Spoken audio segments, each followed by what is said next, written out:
भी जाना है, ऐसा पता चला है, तो मैं उनको बुलाऊं उसके पहले इस संस्थान के एमडी साहब बहुत अच्छी कविता लिखते हैं भाई, श्री कमल मिश्र जी, मैं उनको सादर आमंत्रित करता हूँ। आइए सर।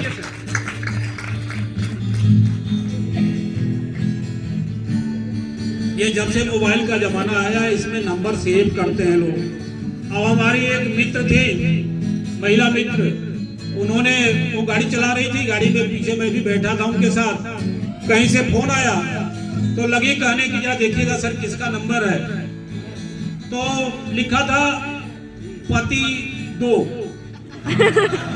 मैं कहा कि ये क्या है, आपके पति 2 का फोन आया है। कह रहे अरे सर ये पति 2 नहीं है, पार्टी है, पार्टी 2।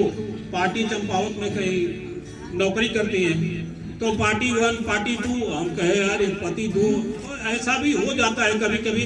बड़े आदर के साथ श्री कमल मिश्र। बहुत बहुत धन्यवाद सर। वैसे तो बहुत गुणी लोग हमारे सामने बैठे हैं, तो मैं आपसे इजाजत चाहते हुए आपसे स्वागत है। कुछ मैंने लिखा था तो मैं आपको बताना चाहूंगा, सुनाना चाहूंगा, अर्ज करना चाहूंगा। ये कविता है जिसका शीर्षक है जब मैं न चलूंगा।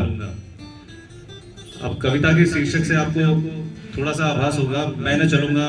मैं थोड़ी सी रूपरेखा इसमें सम्मिलित कर दूं कि किसी व्यक्ति का जब अंतिम समय आता है, जब वो इस देह को त्याग के आगे बढ़ जाता है, तो वो देह जो है वो चलने की दशा में नहीं होता, लेकिन उसकी जो आत्मा है, जो उसकी अंतरात्मा है, या जो भी उस समय का शेष है, वो उसे कहीं ना कहीं देखता है और प्रयासरत रहता है कई सारी चीजों में जो उसको दिखती हैं, चाहे उसका परिवार है, चाहे उसके साथी हैं, चाहे कोई भी ऐसा संबंधी है। तो उस समय पे वो कोशिश करता होगा, ऐसा मैंने सोचा कि मैं उस समय प्रयास करूं, मैं चलूं, मैं और भी चीजें करूं। तो उस क्षण को थोड़ा सा कहने की कोशिश की है।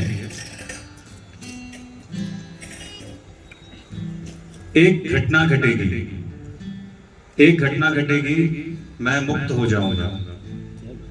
एक घटना घटेगी, मैं मुक्त हो जाऊंगा।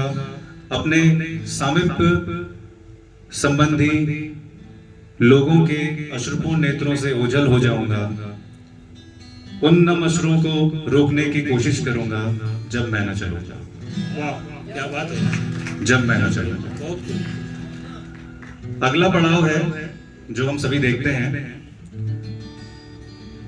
4 श्रमिक होंगे, 4 श्रमिक होंगे, एक पथ प्रदर्शक। 4 श्रमिक होंगे और एक पथ प्रदर्शक। कुछ शुभचिंतक होंगे, अनेकों दर्शक। कुछ शुभचिंतक होंगे, अनेकों दर्शक। अपनी अंतिम यात्रा को न रोक सकूंगा जब मैं न चलूंगा, जब मैं न चलूंगा। और अंत में, क्योंकि सब इसी सृष्टि में मिल जाना है, ज्वलित अग्नि को देखकर शायद होगा रुदान। ज्वलित अग्नि को देखकर शायद होगा रुदान। मेरी अंतिम शरीर सामग्री होगी गंगा को प्रदान। सब भूल कर, सब त्याग कर, न जाने कहां बढ़ चलूंगा जब मैं न चलूंगा, जब मैं न चलूंगा। धन्यवाद। बहुत अच्छा, बहुत बढ़िया। आपके जो और बच्चे होंगे ना, उनका नाम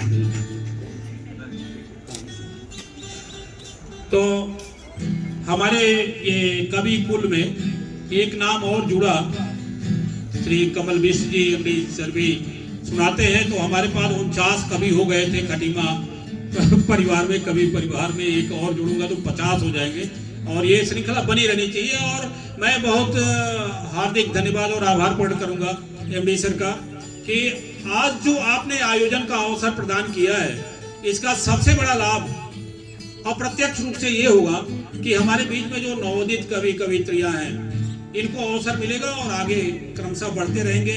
हम पुराने लोगों का, अब संसार में कितने दिनों तक हम लोग ये पारी खेलेंगे।